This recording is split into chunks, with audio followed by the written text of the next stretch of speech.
میرے بھائیوں، امیر معاویہ پیغمبر علیہ الصلوۃ والسلام کی وحی کے چھٹے کاتب تھے، اور جو آیت میں نے پڑھی ہے اس میں اللہ تعالیٰ نے کاتبان وحی کی شان بیان کی، اور قرآن نے بڑی خوبصورت بات کہی کہ فی صحف مکرمۃ، کہ قرآن کے صفحات بڑے عزت والے، فی صحف مکرمۃ مرفوعۃ مطہرۃ، یہ بلندی والے اور پاکیزگی والے، فی صحف مکرمۃ مرفوعۃ مطہرۃ، اور آگے ارشاد فرمایا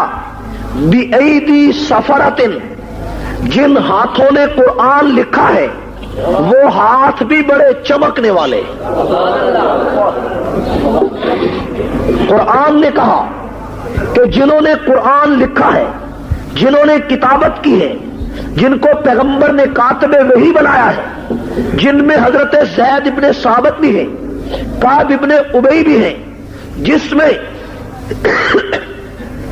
حضرت سعد ابن عبادہ بھی ہیں،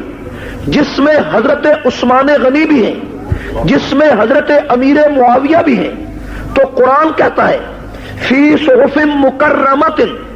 کہ میرے صفحات بڑے عزت والے،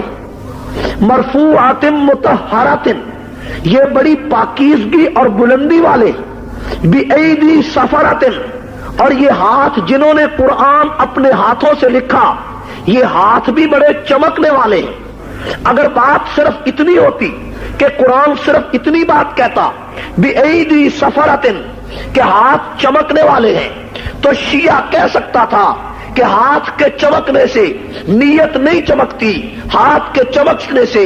دل نہیں چمکتا، ہاتھ کے چمکنے سے سیرت نہیں چمکتی، ہاتھ کے چمکنے سے کردار نہیں چمکتا، ہاتھ کے چمکنے سے عظمت نہیں نکھرتی۔ خدا کو رافضی کی اس گفتگو کا پتہ تھا، خدا کو اس کالے کافر کی بدماشی کا پتہ تھا، خدا کو امیر معاویہ کے دشمن کا پتہ تھا، خدا کو پتہ تھا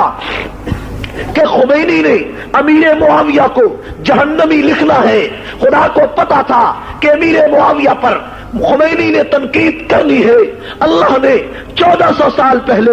اس سوال کا جواب بھی اس کتاب میں دے دیا، جس کتاب میں شک بھی کوئی نہیں، اس کتاب میں دے دیا جو کتاب بھی قیامت کی صبح تک باقی ہے۔ تو امیر معاویہ کی شان لکھے گا، کوئی پریس چھاپے گا، کوئی نہیں چھاپے گا، کسی دور میں کتاب چھپے گی، کسی میں نہیں چھپے گی، کسی دور میں وہ تحریر چھپے گی، کسی میں نہیں چھپے گی، لیکن میں امیر معاویہ کی شان ایک ایسی کتاب سے دکھانا چاہتا ہوں کہ جس کتاب کا ایک لفظ پڑھو گے 10 نیکیاں ملیں گی، ایک لفظ پڑھو گے 10 درجے بلند ہوں گے، ایک لفظ پڑھو گے 10 گناہ معاف ہوں گے۔ میں وہ گفتگو کرنا چاہتا ہوں، میں دنیا کے کسی مورخ کو، کسی تاریخ طبری کے چوتھڑے کو، کسی مسعودی کی کہانی کو تمہارے سامنے کھولنا نہیں چاہتا ہوں۔ صرف کیا کرتے ہو بیٹھ،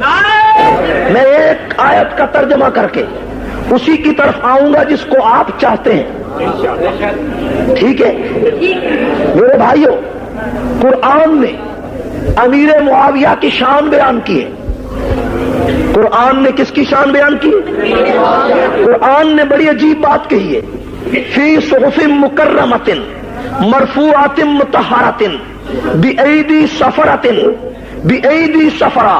جن ہاتھوں نے قرآن لکھا، ہاتھ چمکنے والے ہیں۔ بات اگر صرف ہاتھ کی ہوتی تو تنقید ہو سکتی تھی، بات صرف ہاتھ کی ہوتی تو نکتہ زنی کی جا سکتی تھی، لیکن 1400 سال پہلے اللہ نے عرش پہ اعلان کر دیا کہ بِأَيْدِي سَفَرَةٍ نہیں ہے اکیلا، بلکہ فرمایا ہے کرام بررۃ، کرام بررہ۔ بررہ کا معنی ساری انسانیت، بررہ کا معنی ساری کائنات، بررہ کا معنی ساری مخلوق، بررہ کا معنی کل دنیا، بررہ کا معنی سارے جہان، بررہ کا معنی ساری کائنات۔ قرآن کہتا ہے کرام بررۃ،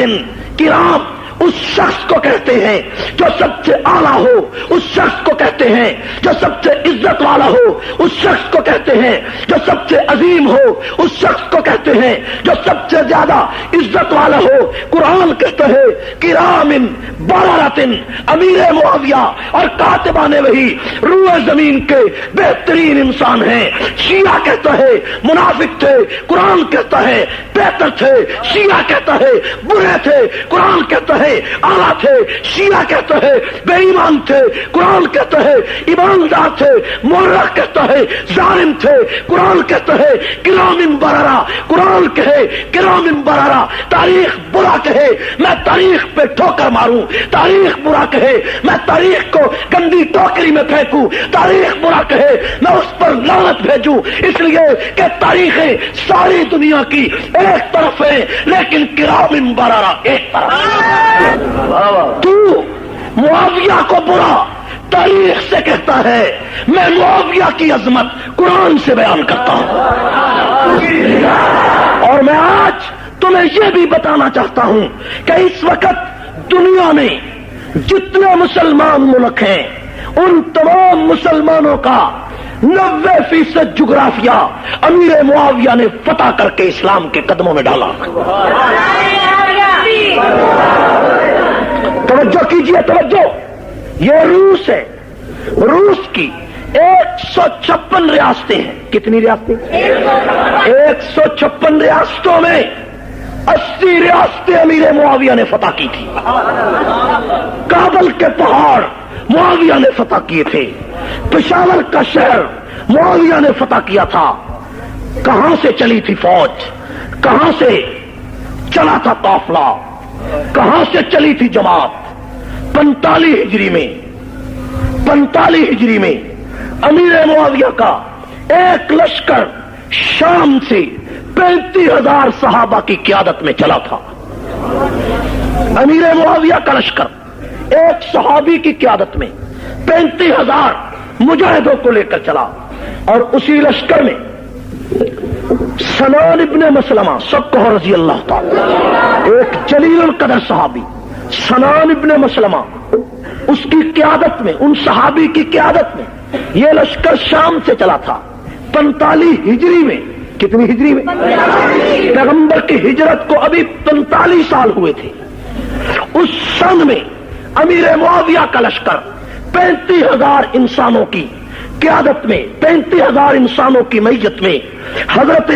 سنان ابن مسلمہ کی قیادت میں چلا، اور اسی لشکر نے بلوچستان فتح کیا، اسی لشکر نے مکران فتح کیا، اسی لشکر نے آذربائیجان فتح کیا، اسی لشکر نے سمرقند و بخارا فتح کیا، اسی لشکر نے تاشکند فتح کیا، اسی لشکر نے کابل فتح کیا، اور اس کے بعد وہی لشکر سنان ابن مسلمہ کی قیادت میں پشاور پہ حملہ آور ہوتا ہے۔ اس وقت پشاور پر بدھ مت کے ایک گورنر کی حکومت تھی، امیر معاویہ کے اس سپہ سالار نے بدھ مت کے اس گورنر کے خلاف جہاد کر کے اس کو چوک میں قتل کر کے پشاور کے شہر پہ اسلام کا پرچم پہلی مرتبہ لہرایا، اور آج پشاور سے 4 میل کے فاصلے پر اصحاب بابا کے نام پر جو قبر آج بھی ہے، وہ قبر اسی سپہ سالار سنان ابن مسلمہ کی قبر ہے، اور وہ امیر معاویہ کا وہ جرنیل تھا کہ جس نے روس کے پہاڑوں پہ، کابل کی بستیوں میں، دریائے کنہار میں، دریائے کنہار اور دریائے نیلم کے ساحل پہ اسلام کی فوجوں کو دوڑایا اور نصف دنیا کے خطے پر اسلام کا پرچم لہرایا۔